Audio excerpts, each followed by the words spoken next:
Steve Tortorello, promoter of Warrior Wrestling, and you are Drinking with Mo.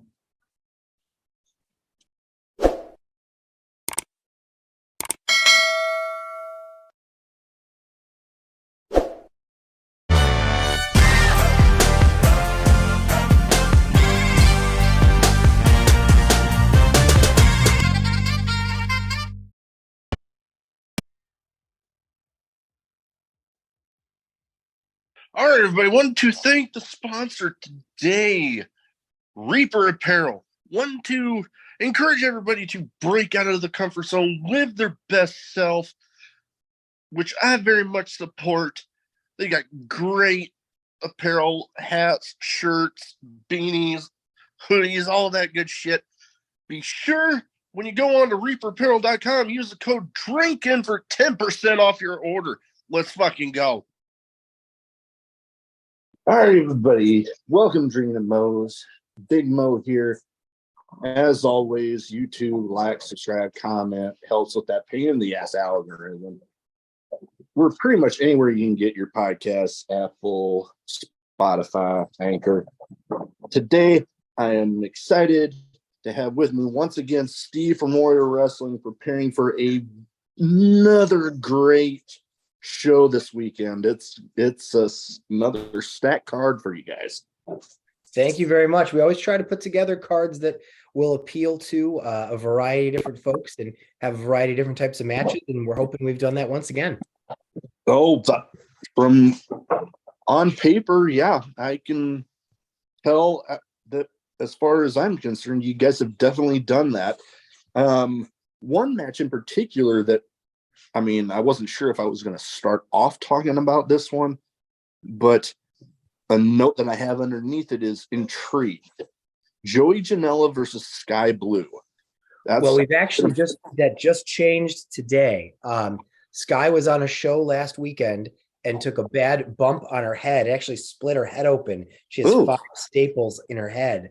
And she had her medical test with AEW's doctors on Wednesday, and they let her know that she was not going to be able to compete this weekend. So she reached out to us yesterday. We put it together, and now it's going to be Joey Janela versus Mike Bennett. So we were excited for Janela versus Sky Blue, but we're going to get a slobber knocker with the bad versus the AEW ROH star Mike Bennett. Man, breaking news right here, but holy crap, is that going to be a slobber knocker, for the lack of a better term to put it. Holy shit. Those two are going to do some damage to each other. Yeah, no, that's going to be a fight, right? It's going to be 2 dudes. That's going to be some forearms, some knees, some fists. That, you know, as you're taking a swig of your beer, there might be some beer bottles in the crowd that get broken. You know, it's going to be a fight, and it's going to be a fun fight. Oh man, that just amped me up even more than I already was amped up for this one. There's a bit of a theme in this show that seems all but that match and the match that another match we'll talk about later. They all have Frank the Clown's little fingerprints all over it. Yeah, there are 4 matches out of the 7 that involve FTC LLC. As Frank said on Twitter a little while ago this afternoon, he and his crew are responsible for over 50% of the card, which does not warm my heart at all. And I hope they lose all those matches. So that would make me entirely too happy if that were the case. I've had this fantasy booking in my head of a way, you know, we'll talk about it after for a little bit, but I have this fantasy booking idea in my head where I always get storylines that, like, ooh, I could maybe do this or that, but oh man. One match in particular that I wanted to talk about that he has this handprints on, Trevor Outlaw versus Beastman. Now, yes. I remember back when you and I first talked about him, I believe it was the match right before the Forbidden Door show. And I wasn't as familiar as some might have been with Beastman, but holy shit. Wow, that I'm hoping that match in particular is going to be one that FTC LLC ends up losing. I agree. As you just said about Beastman, Beastman came to Warrior Wrestling in 2020 during the pandemic, during the Stadium Series, and he was a recommendation of Sam Adonis. And originally we were skeptical because we'd only seen a couple pictures of him, and we thought like, okay, like it's a big cartoon gimmick thing. Okay, we'll give him a shot. And then we met him and we saw him perform. And yes, he is a caveman from the deepest, darkest depths of West Virginia. But I will tell you this: his wrestling, his presence, his the exciting matches that he competes in, the way that he interacts with fans. I mean, he is truly something special. And from the moment we met him, we went, "Oh my God, this guy's the real deal." So for Trevor Outlaw, who calls himself Yours Rudely, Frank the Clown's little child prodigy, a little smart mouth jerk who is proclaiming himself undefeated in Warrior Wrestling, and he's the uncrowned Warrior Wrestling tag team champion because he and Grayson cheated in a tag match. Well, that little jerk is about to get his comeuppance because he's about to face a monster of a man. And frankly, I hope Beastman eats him and picks his teeth with Trevor's bones. Oh, yeah, I am with you on that one. Although my only worry is that Trevor Outlaw, I believe it was him that faced a recent one. Was it him against Manser? He is, yes. And I'm a little worried that maybe there's going to be some little way that Trevor Outlaw and Frank the Clown get, weasel their way out of that one. I hope not. I don't know how they can weasel their way out of a monster, but we'll see. We'll see. Oh, yeah. And, in talking about Beastman, you brought up that he came at the recommendation of Sam Adonis, former Warrior Wrestling Lucha champion. And okay, that was I mentioned my dogs were a little, but anyways, Sam Adonis, former Warrior Wrestling Lucha champion, going up against another one of Frank the Clown's little bitches. I'll just say it. Storm Grayson. Now, Sam Adonis, maybe he is going to work his way up to try to get back the Lucha title, battle of Vikingo someday. Maybe he's going to go on to try to face Casey Navarro, but this is going to be the first step along that journey. Yeah, so what's interesting is for all of the history of Warrior Wrestling, two people have appeared on the most events, Sam Adonis and Frank the Clown, and they have never been in the ring at the same time. Ooh. So while this is Sam versus Storm, obviously, this will be the first true interaction between Sam Adonis and Frank the Clown. So that should be exciting for longtime Warrior Wrestling fans. Oh, I know that. I didn't know that before you had mentioned it, but being the fan of Warrior Wrestling that I am now, after, how many times have we talked together for this show and everything, that excites me. That just the idea of, is Sam Adonis gonna have any actual interaction with him there, or is Frank the Clown gonna act like he did with Athena at the St. Louis show, where he just runs off high-pitched screaming? Yeah, so that's a great question, and we're gonna see what happens. Oh yeah, most definitely. That's another great one that I'm looking forward to when I saw Sam Adonis announced for the card. Another one, I know I have mentioned before that one thing I really enjoy about Warrior Wrestling shows is I get introduced to people that I might not necessarily have the most familiarity with, and getting to have my eyes on something new. One person in this match, Jordan Kross, going up against Carlos Romo. Correct me if I'm wrong there. That's correct. Jordan Kross actually, coincidentally, not too long after that show that I got featured on the pre-show on, ended up following me on Twitter. So I'm kind of rooting for him there. But this is another match I'm kind of intrigued on because, like I said, I'm familiar with Jordan Kross, not so much with Carlos Romo. So Sure. So we've had Carlos Romo on a few shows for us. He started actually all the way back on Warrior Wrestling 3. He and a guy named A-Kid came from White Wolf Wrestling in Spain, where they were called Team White Wolf. White Wolf was the name of the promotion, and it was the name of their tag team. And they wrestled the Lucha Brothers on Warrior 3, and they were incredible. It was a great match. And Carlos came back at Warrior 7. He was in a triple threat. And then he was again at Warrior 17. So anytime he's in from Spain, he'll come by and jump onto our shows. And he's always an incredible competitor. And that other guy, his partner, A-Kid, went on to become Axiom on WWE NXT. Oh. Yeah, so Carlos is he brings Spanish wrestling, not Mexican wrestling, Spanish. Spanish. Yeah, there's a difference. Yep, to America and to us. And so we're really excited, because this show is going to feature Canadians, Americans, Mexicans, Spaniards. It's a really cool combination of all different types of people. And Carlos is bringing that flavor from Europe. Oh, yeah, definitely. A big melting pot of all sorts of different nationalities and everything. Although,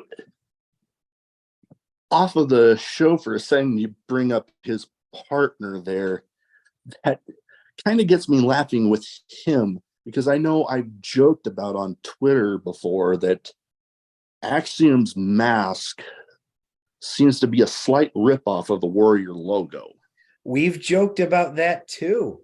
Yeah, I don't know if A-Kid was inspired or somebody else was inspired by that, or maybe it subconsciously snuck in there. But yeah, the Axiom mask looks a lot like the Warrior Wrestling logo.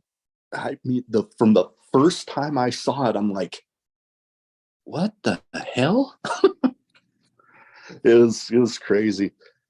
Well, that's one of the few matches on the card that little weasel Frank the Clown doesn't have his fingerprints on. But this one, I don't know if it just escaped my mind, but Queen Aminata versus Max the Impaler. I guess it must have skipped my mind that Max the Impaler was under his little touch there. That just happened in South Bend last month. Frank announced that Max is the newest member of FTC LLC. Max kind of barked at Frank, and I'm not sure that Max is as bought in as somebody like Trevor or Storm or KC, but Max has aligned themselves with the FTC LLC. So I think it's one of those things where it's a mutual benefit, right? Max gets to travel with a war party, and FTC LLC gets a monster in its. So I think it's one of those. It's a mutually beneficial agreement. You know what?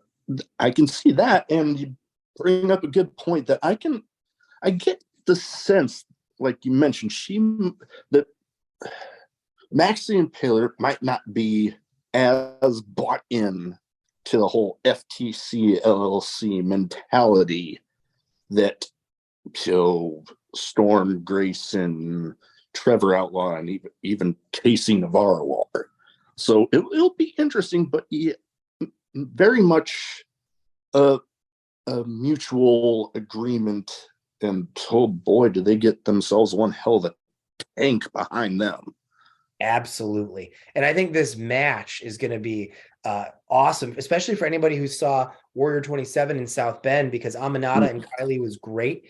And then Max and Tootie Lynn was great. And you saw that Max was just a dominant monster. And Aminata, we've seen her against Sky Blue, where she beat Scott. We've seen her against Kylie Ray, where she beat Kylie Ray. So she has taken down some of the mainstays of Warrior and some of the mainstays of Chicago wrestling. And Aminata is a great striker. She has a hip attack. Folks watch AEW. Tony Storm has this devastating hip attack. Aminata's is even more devastating. She nearly took Sky Blue's head off. So Aminata is a major, fierce striker, and Max is an unstoppable monster. This might not be the typical women's match that folks think. This is going to be an absolute slugfest. Oh, you know what? From the bit that I've seen of Queen Aminata at past Warrior shows and some of her stuff on AEW and the bit that I know about Max and Impaler, yeah, I can very much see this one being an absolute slugfest that might catch some people off guard, but hey, that's a good thing if you ask me, because when you get into a show and you see a match that's like, wow, I did not expect that. Always a good thing. Yeah, it's going to be pretty awesome. Oh, definitely.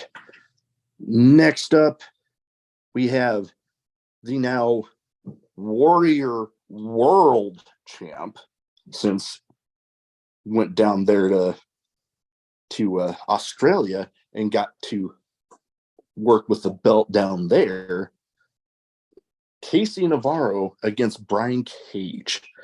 Yes, this one, another one, intriguing one, because those Warrior fans will remember Brian Cage was the one that actually kind of handed Casey Navarro the Warrior title. Correct. Now, and before the promo that Brian Cage filmed, it was released here, I believe it was this last week, that I was thinking, is he going to try to take it from him, or is he going to try to help him keep it?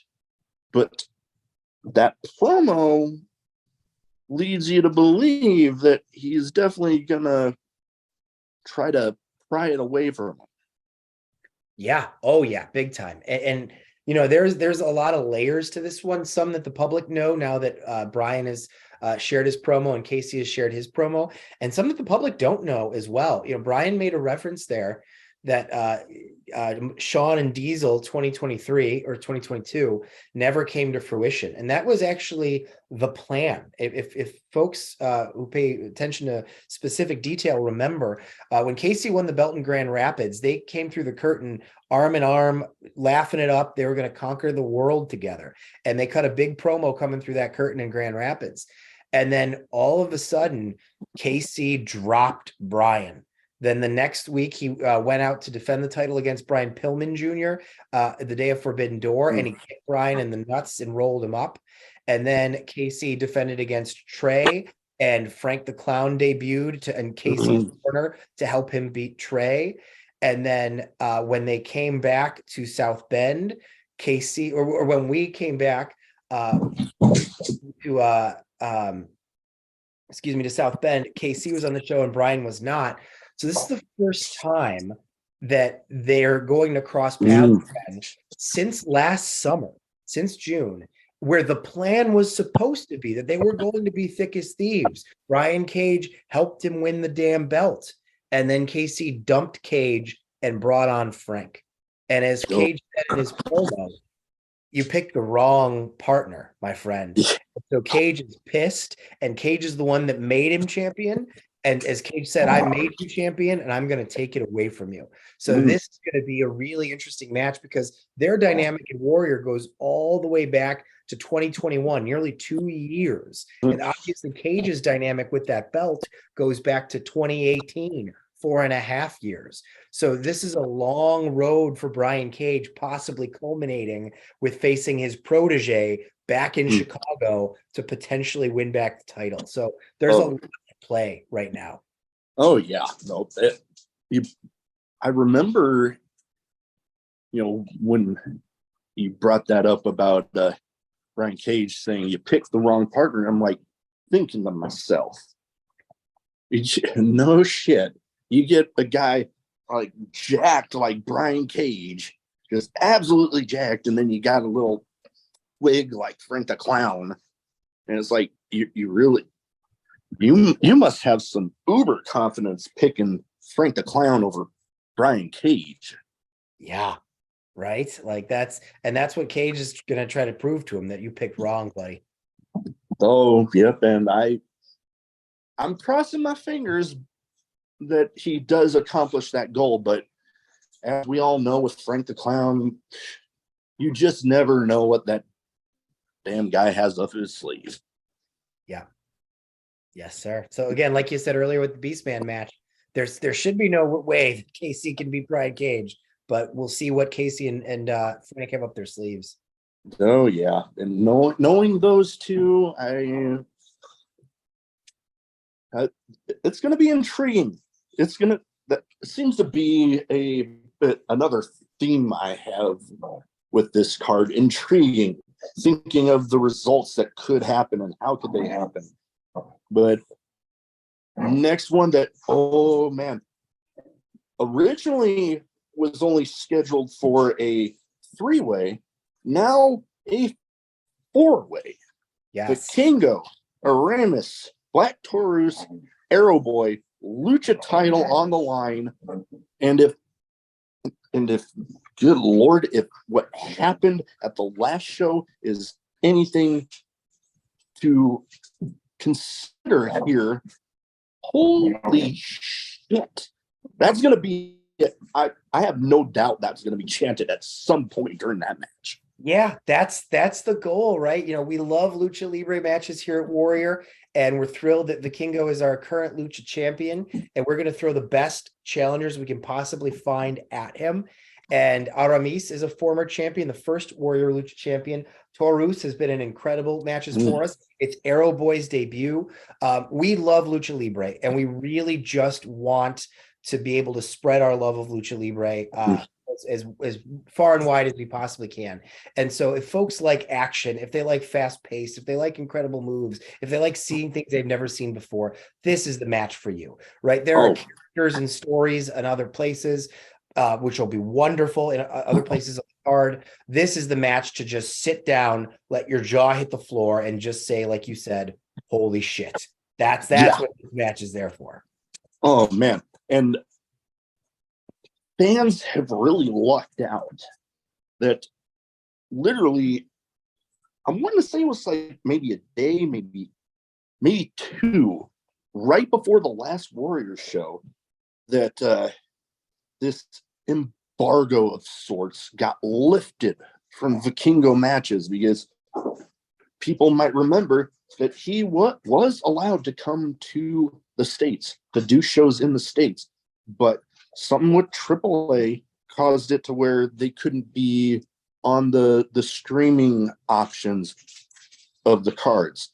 And man, it just happened right before, because I was about to ask you about how that was going to work out. And then the embargo got lifted, and holy shit, what a damn show he put on. That spot where he leaped from the ring to that wall to flippity-doo, and holy moly. Yeah, that's the thing, right? He is truly remarkable. I heard somebody describe him as Mexico's most spectacular luchador, and I'm like, yep, that's it. He is spectacular. You're seeing something special when you see him. And I can't promise that he's going to jump off some crazy thing, but I can promise he's going to do some crazy roll, some crazy dive, some crazy flip, and he's going to be able to move in a way that makes you think he's moving through water, but it's actually air. I mean, it's truly incredible. Oh yeah, no, I completely agree with all of that.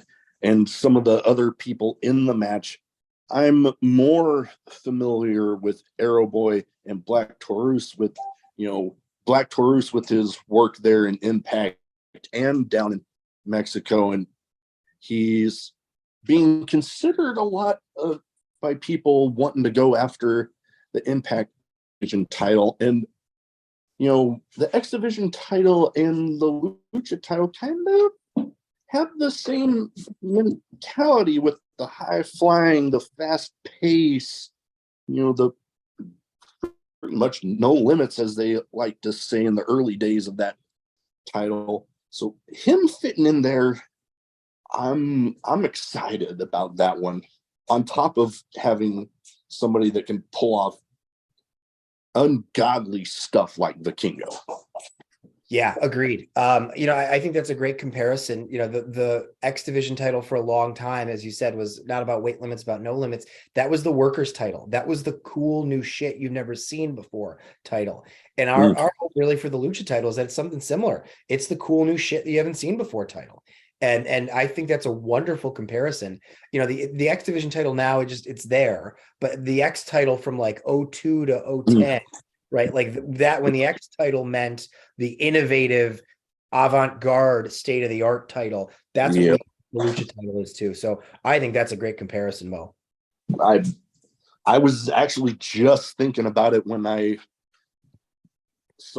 was looking back at my notes on Black Taurus, because I was listening to one of the Fightful podcasts and they brought up hoping that he'd go after that title. I'm like, the Lucha title and that title have that same mentality to me anyways. Yeah, agreed. But anyways, that is pretty much the card. Holy shit. We had breaking news on Joey Janela now going up against Mike Bennett. Frank the Clown's fingerprints all over this one. So hopefully somebody gives him a taste of his own medicine. And Casey Navarro, Brian Cage, that whole story, how is that going to mold?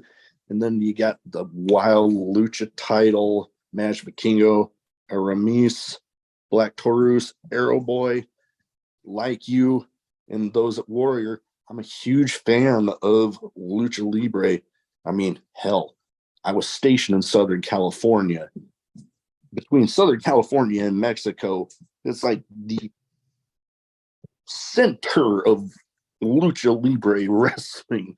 That's where I fell in love with it too. I'll tell you one quick story, Mo, and then I gotta run in a sec. But I was, you said, I know you were stationed down there. I was stationed in a different way. I was doing a volunteer program, and I spent 2 years living and teaching in East Los Angeles, California, which is a traditional Mexican-American neighborhood. It has been for 100 years, hundreds of years. And the kids I was teaching, we talked about how much I love wrestling. And one of the kids was like, Mr. Tortorella, you got to come to Luchas with us on a Sunday afternoon. I was like, what do you mean? Like somewhere down in an arena or whatever? Like, no. Luchas here at like local stuff. And I went with the kids to a mechanic's garage that they turn into a little Lucha Libre gym on Sunday afternoons. And I watched Lucha with my students and their dads, 3 kids and their dads, and their 6th grade teacher. And we did that a whole bunch of times. And that was real, authentic Lucha Libre.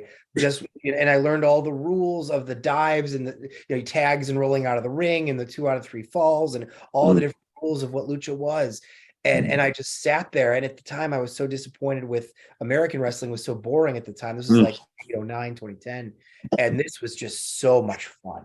And so that's what Lucha Libre is to me. It is fun. Anybody who wants to make fun of the acrobatics, it's like, this is about fun, right? You can have your thematic story and other things. This is about characters and fun and physical things you'll never see anywhere else. So Southern California is where I found Lucha Libre, and I absolutely love it. And I can't wait to share it with everybody else. But I do need to wrap up. My wife is texting me from the other room that I gotta go. So finish that round for me if you haven't finished it already. I did. Done. Good. And everybody who's listening, everybody who's watching, subscribe, follow Mo. And if you haven't already, get your butt out to see a Warrior show or watch it on Pro Wrestling TV, prowrestlingtv.live, Pro Wrestling TV app. This one's only $9.99. We're trying something super affordable one. So pop in that $10, check out that video. And again, you guys are not going to regret it. But Mo, great to see you, my friend. Drinking at Mo's, love being here. Everybody, We'll catch you guys soon. All right. Love having you.